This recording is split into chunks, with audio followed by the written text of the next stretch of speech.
Hello viewers, I'm going to be freestyling this series. I'm not going to set up a script or anything, but right now in this series we're going to cover the Nether Hub. This is what's planned so far, not a whole lot. We have some shapes here, sizes of tunnels, and we have this and that and some other pre-made designs of what it's going to look like. And basically, we'll be making the whole thing inside this giant void nether, and then it's going to be pasted into, with Schematica, into the survival nether. So I'm going to explain this, and some people may not understand it, but the way the nether is going to be set up is there is going to be a priority set to each portal. Each portal with a priority of 1, there are 3 priorities. A portal with a priority level 1 will be given a room, and that room is going to be an intersection room. And from there, each intersection room will connect to each intersection room via a tunnel like this size. And that's the main tunnel. There's also going to be portals with a priority level of 2. And those portals will be connected to the intersection rooms with a tunnel like this size. And then there's going to be a priority level 3. It's not very important. It will have a tunnel this size, and it will not go to the intersection rooms, but it will connect to either of these tunnels if it has access to it. All of these ice levels may or may not be on the same Y level. We're mainly, most likely, going to be using this design right here. This is a miniature scale.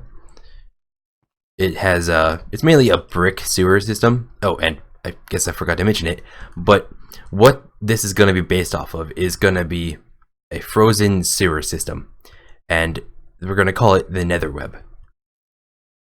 Because when it's all done, when you look at it, or when you're inside of it, it's like a big web of tunnels. It's not really a hub. All these shapes right here, they're going to be the main shapes for the tunnels. We're going to build presets for these, and they're going to be hooked together like a puzzle. In this nether world, there are going to be portals built in the exact same location as survival, so we can hook these up nicely. And all of the intersection rooms should be more or less custom built. I don't want to repeat those, to be honest, because they provide a lot of interest to the build.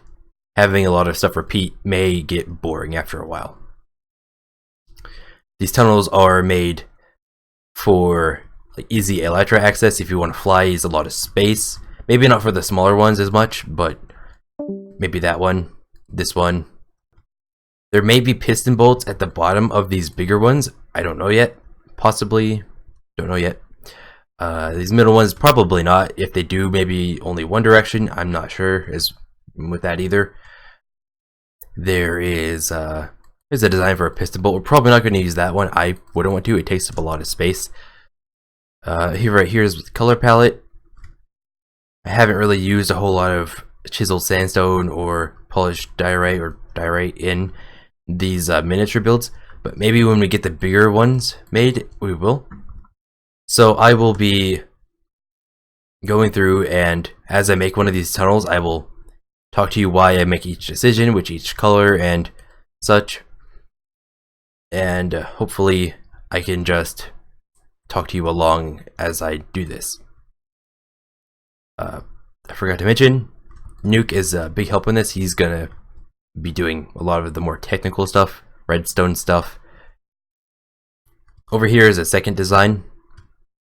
This is supposed to be like an iron sewer pipe, and it's all rusted and frozen. The idea of it being frozen is mainly just for boats and people running. It's a lot quicker. The water is, and hopefully keeping this around. Hopefully keeping this out of the theme of abstract will make it look a lot better. It doesn't look that interesting in my opinion. I feel it's a lot more interesting, especially if it's based off of something in real life. Maybe a frozen sewer system that looks like this isn't realistic, but you can definitely be like, hey, there are such things as for sewers or frozen sewers. There are such things as like leaves and like plants growing in sewers, and maybe not all the time, but like, well, maybe not. I honestly don't know. I just chose leaves because they look nice with the contrast of the red. So that's basically a review of what I'm going to be doing, and I will get back to you in a moment. So, in the void right now, Nuke is setting up armor stands, and we're going to go through and name them. Well, he's already doing that, I guess. We're going to name them. He is going to name them. He is right there.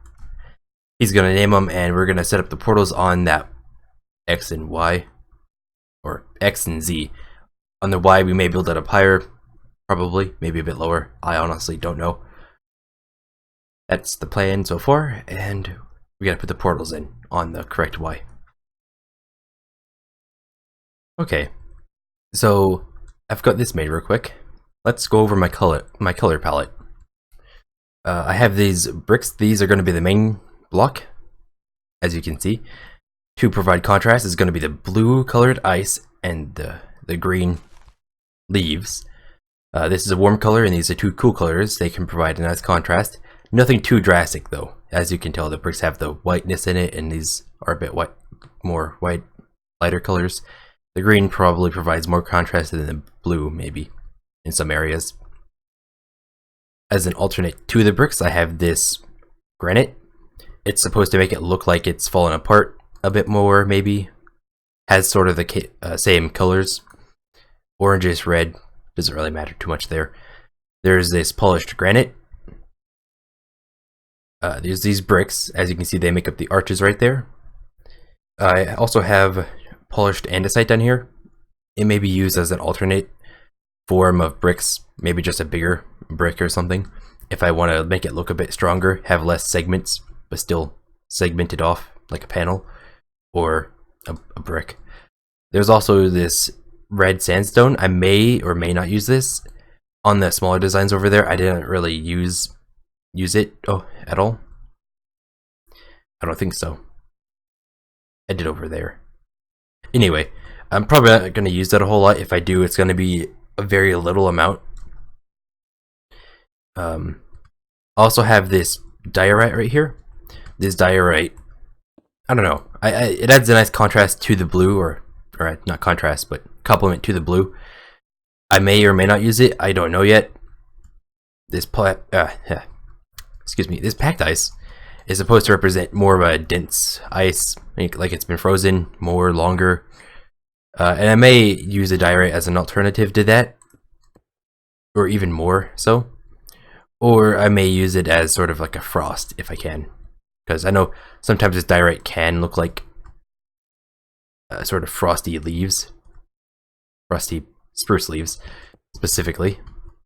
So that's my choice of my color palette. Yeah.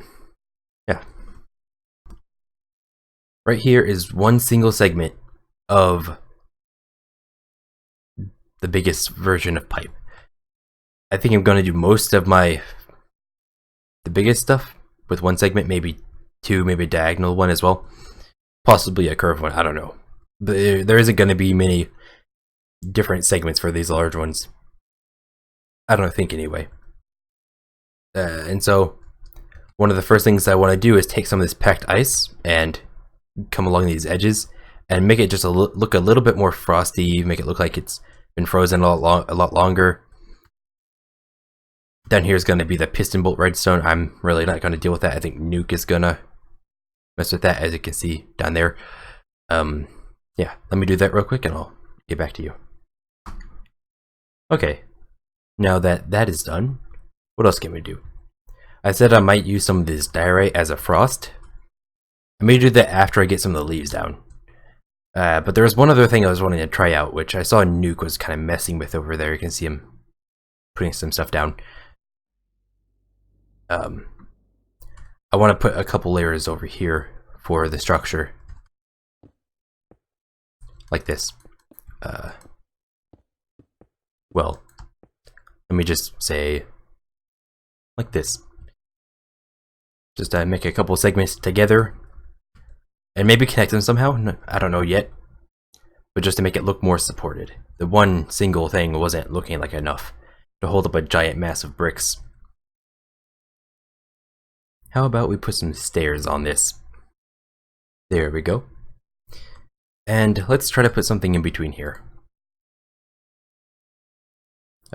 By the way, I have these black bars up here and down here. I think they're being recorded. So if they are, just don't mind them, I guess. Because I would have to full screen and get rid of them, and I don't know. It's much better for me to play on windowed, personally. Where did they put the cobblestone walls? They moved them into decorations, didn't they? Yeah, what? That's like the nightmare for a builder, is them just to move blocks around in the inventory.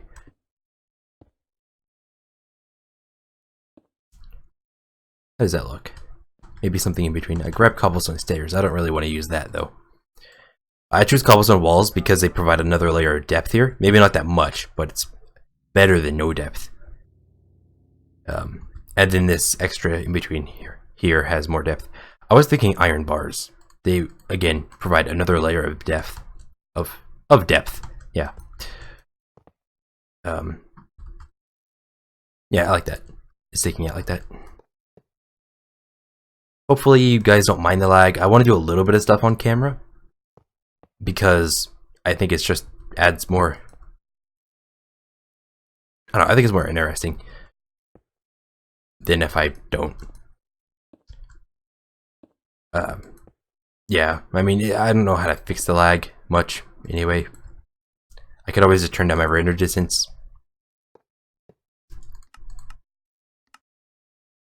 I'm not really using much render distance anyway. Probably not that much of a difference, but yeah. I could play with it with a bit of lag, but I don't know. It kind of bugs me, and I'd rather just show you what I did step by step than trying to do it constantly. So yeah, I think I'm going to move this design over here. There we go. And just FYI, I do use World Edit. It's probably well known. I can't really just make a bunch of this all by hand, especially when the project like takes up the entirety of a Nether. It's, well, not entirety, but a lot of the Nether. I can't just do that all by myself, by hand. So what should we do next? Let's look over here. Like I said, I want to do the frost after we do the leaves. I keep calling it frost. That's what it reminds me of. So yeah, leaves may be the next thing to do. Because this is a lot bigger than those ones down there, I may include like logs even to thicken it up a little bit. And oh, I also have to mix like granite and stuff in here. I may want to do that before red clay as well. I'm probably going to try that. I don't have that over here. But yeah, I may try as red clay as much or some more, like I did over there. And let's see how that turns out. I know that there's a world edit command. Hold on, I think my volume has been too loud. I know that there's a world edit command. I think it's still too loud. There we go. I know that there's a world edit command to replace stuff with different percentages, but honestly, I don't know it. I haven't been bothered to learn it. I just do it by hand. Plus, this isn't that much, and I'd rather like make everything precise myself. So I'm probably gonna fill up, maybe not all of this. I may even put some brick back, but this is a lot of brick taken out. I'm gonna fill some of this up with granite and not as much, but red hardened clay. And I forgot the polished granite. So Newt came by and he showed me this dark prismarine. He doesn't have it in his place yet. Well, I guess he does, but he pointed out how it's a nice color to add, and I do think so. And its texture is busy yet organized. I think I can get it to work with my palette. And he wanted to show off a few different things he has tried out. Then here he has these sort of icicles and stuff. Honestly, I feel like that's not needed. It's a bit messy, and people won't like building it, people won't like traversing around it, and I'm not a big fan of it. He did have these pathways coming along the sides, and he also has these other arches. Now I think for the theme of what we're going for, which is a frozen sewer, these arches make it look like a bit much, and especially like brick sewers in real life, they don't have these big arches. They may have these big arches, but they aren't like diagonal most of the time. Most of the time they're nice curved arches. And he also has these pathways coming along the sides. I don't think those are useful either, like as far as traversing. Decoration, they may be good. He's trying out some other cool stuff. Decoration, that could be good, but I don't know. I feel like it takes up a lot of extra space if you're using an elytra, and brick sewers in real life don't really have pathways like that. They're really just, when you have to go into a brick sewer in real life, you have to just walk in the sewage and repair them. Nuke did also bring up one other good idea that I did like, was that having like these lines, kind of like it's been eroded, is interesting, and also having like debris or chemical stains on the walls by where the water used to be. Now this is like very, very clean water because you can see through it, obviously. So I'm not sure how well that will look, but I could definitely give it a try. I do think the erosion is a good touch though.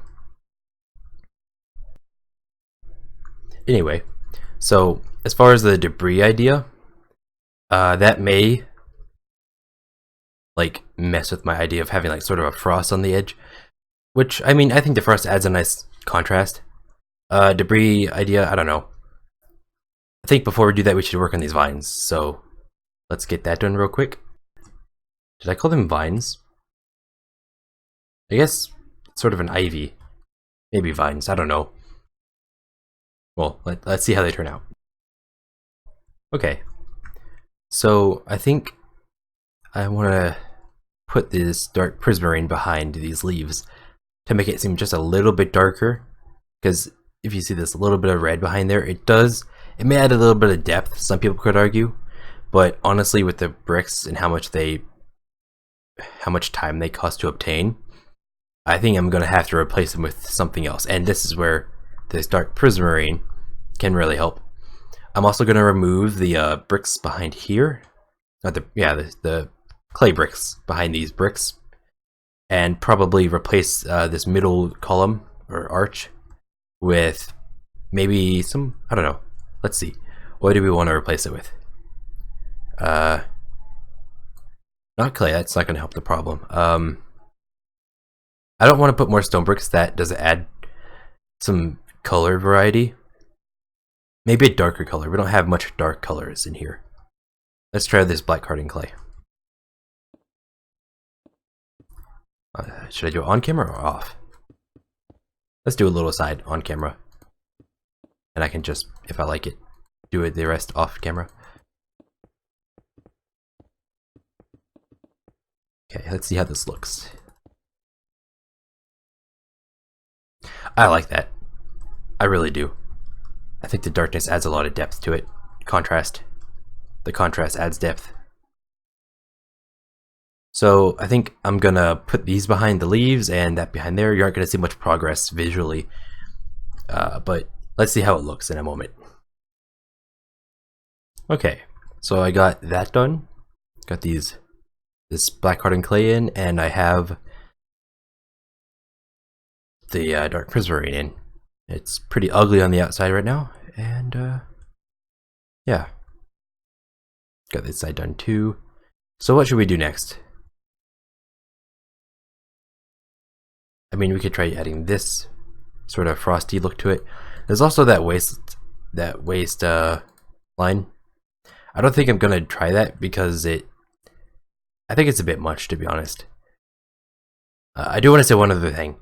Where these are, right here and right there, whenever you're using a segment like this to put them together, you would overlap those segments because they're identical, or overlap these pillars, these arches, because they're identical. So it fits together kind of like a puzzle, which is really nice. So it looks like this is becoming quite the long video. I'm probably gonna have to cut this project into multiple parts. And yeah, sorry about that. This is gonna be the end of part 1. Next episode should be part 2. Yeah, that's it.